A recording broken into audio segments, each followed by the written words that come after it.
Comme un ingénieur mécanicien qui règle sa Formule 1, l'entraîneur adapte le bon harnachement en fonction des aptitudes du cheval. Certains diront parfois, sans connaître, que les artifices utilisés au trot sont barbares, il faut donc expliquer leur utilité en détail. Commençons par le releveur de tête, appelé aussi enraînement chez les trotteurs. Il est devenu indispensable pour beaucoup afin de permettre aux champions de réaliser des pointes de vitesse hors normes.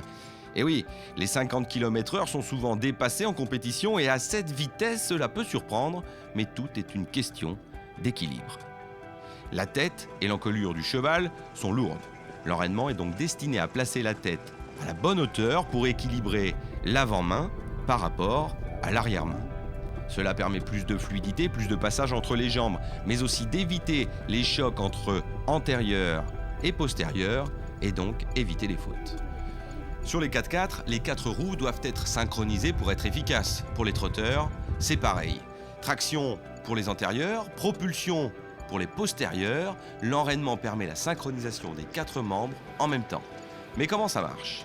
La tête haute allège l'encolure et donc l'avant-main, ce qui permet une accélération du rythme des antérieurs et par ricochet celui des postérieurs.